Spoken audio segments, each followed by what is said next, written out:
আজকের নতুন ভিডিওতে সবাইকে স্বাগত জানাচ্ছি। আজকের ভিডিওতে আমরা মূলত জানব কোন কোন ব্যাংকে টাকা রাখা নিরাপদ এবং কোন কোন ব্যাংকগুলো বর্তমানে ঝুঁকিতে রয়েছে এবং 2026 সালে এসে ব্যাংক বাছাইয়ের ক্ষেত্রে কোন কোন বিষয়গুলো জানা খুবই জরুরি। সেই সঙ্গে আমরা জানব কোন ব্যাংকে রাখবেন সঞ্চয়ের টাকা। এই সংক্রান্ত বিভিন্ন রকম পত্রপত্রিকাগুলো বিভিন্ন রকম প্রতিবেদন প্রকাশ করে, আপনারা স্ক্রিনে যারা দেখতে পাচ্ছেন।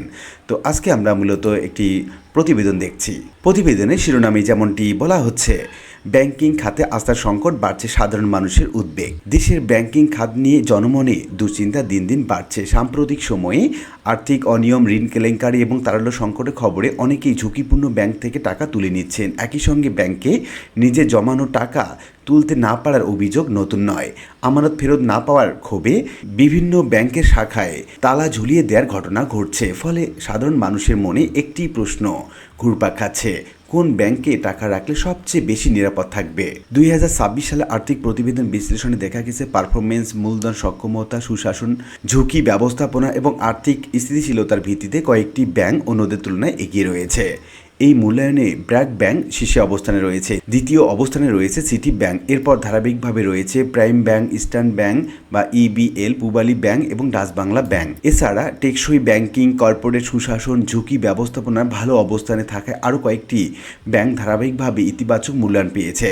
এগুলোর মধ্যে রয়েছে মিউচুয়াল ট্রাস্ট ব্যাংক বা এমটিবি, যমুনা ব্যাংক এবং শাহজালাল ইসলামী ব্যাংক। চলতি বছরে রাষ্ট্রায়ত্ত ব্যাংকগুলোর মধ্যে সোনালী ব্যাংক, অগ্রণী ব্যাংক এবং জনতা ব্যাংক তুলনামূলকভাবে নিরাপদ হিসাবে বিবেচিত হচ্ছে। বিশেষজ্ঞদের মতে রাষ্ট্রায়ত্ত ব্যাংকে সবচেয়ে বেশি শক্তিশালী হলো সরকারের প্রত্যক্ষ সহায়তা সুযোগ। কোনো ধরনের তারল্য সংকট দেখা দিলে সরকারের প্রয়োজনীয় সহায়তা দিতে পারে। এই কারণেই অনেক আমানতকারী এখনও সরকারি ব্যাংকের উপর আস্থা রাখছেন। উচ্চ মূল্যস্ফীতির এই সময়ে সঞ্চয় করা কঠিন হলেও নিয়মিত ছোট অঙ্কের সঞ্চয় দীর্ঘমেয়াদে বড় মূলধনে পরিণত হতে পারে। এক্ষেত্রে রাষ্ট্রায়ত্ত বিভিন্ন সঞ্চয় স্কিম তুলনামূলকভাবে নিরাপদ বলে মনে করা হয়। উদাহরণ হিসাবে রূপালী ব্যাংক নতুন ডিপোজিট স্কিম বা পেনশন স্কিম চালু করা হয়েছে। এই স্কিমে মাসে 5,000 টাকা করে জমা রাখলে 10 বছরে 10 লাখ টাকা পাওয়া যেতে পারে। বিশেষজ্ঞরা বলছেন, এই ধরনের স্কিম মূলধনের নিরাপত্তা তুলনামূলকভাবে বেশি হলেও মুনাফা বাজার ভিত্তিক বিনিয়োগের তুলনায় অনেকটা কম হতে পারে। অর্থাৎ যে সকল ব্যাংকে মুনাফা কম দিয়ে থাকে সেই সকল ব্যাংকে মূলত টাকা নিরাপদ হয়ে থাকে, এমনটি মনে করেন বিশেষজ্ঞরা। অর্থনীতিবিদদের মতে বর্তমানে মানুষ শুধু একটি ব্যাংক খুঁজছে না, তারা খুঁজছে একটি প্রতিষ্ঠান যেখানে সঞ্চয়ের অর্থ নিরাপদ থাকবে, প্রয়োজনের সময় সহজে উত্তোলন করা যাবে এবং ব্যাংকের প্রতি দীর্ঘমেয়াদী আস্থা বজায় থাকবে।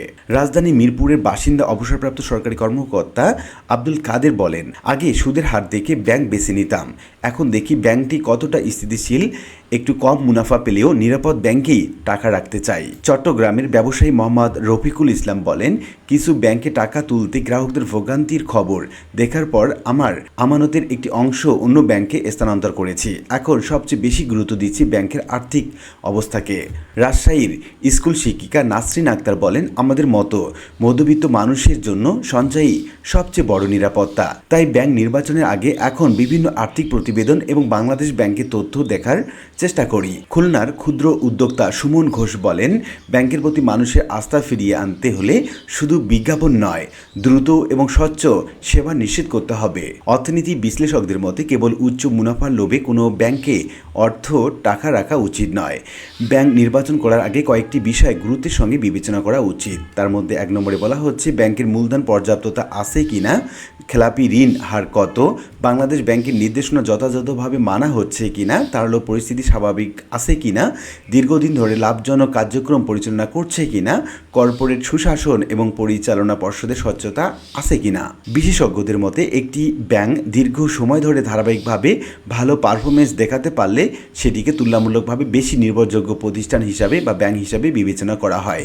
আর্থিক পরিকল্পনাবিদগণ মনে করেন, বড় অঙ্কের আমানত একটিমাত্র ব্যাংকে না রেখে একাধিক শক্তিশালী ব্যাংকে ভাগ করে রাখা ঝুঁকি কমাতে সহায়তা হতে পারে। একই সঙ্গে নিয়মিত ব্যাংকের আর্থিক প্রতিবেদন, বাংলাদেশ ব্যাংকের নির্দেশনা এবং নির্ভরযোগ্য সংবাদ মাধ্যমে প্রকাশিত তথ্য পর্যবেক্ষণ করাও খুবই গুরুত্বপূর্ণ।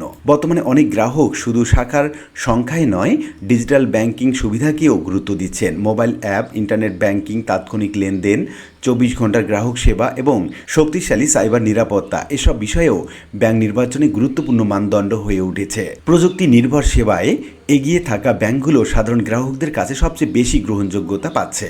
বিশ্লেষকদের মতে ব্যাংকিং খাতের প্রতি মানুষের আস্থা পুনর্গঠন করাই এখন সবচেয়ে বড় চ্যালেঞ্জ। এজন্য ঋণ কেলেঙ্কারি সুষ্ঠু তদন্ত, দুর্বল ব্যাংকের কার্যকর সংস্কার, খেলাপি ঋণ কমানো, সুশাসন নিশ্চিত করা এবং আমানতকারীদের স্বার্থকে সর্বোচ্চ গুরুত্ব দিতে হবে। এসব পদক্ষেপ বাস্তবায়ন করতে গেলে ব্যাংকিং খাতে স্থিতিশীলতা ফিরে আসবে এবং সাধারণ মানুষের আস্থাও ধীরে ধীরে পুনঃপ্রতিষ্ঠিত হবে। তো উল্লিখিত বিভিন্ন আলোচনা থেকে আমরা এটুকু বলতে পারি যে আপনারা নিশ্চয়ই জানতে পেরেছেন যে কোন কোন ব্যাংকগুলো মূলত সবল অবস্থায় রয়েছে এবং কোন কোন ব্যাংকগুলোতে টাকা রাখা আপনার জন্য নিরাপদ হবে না।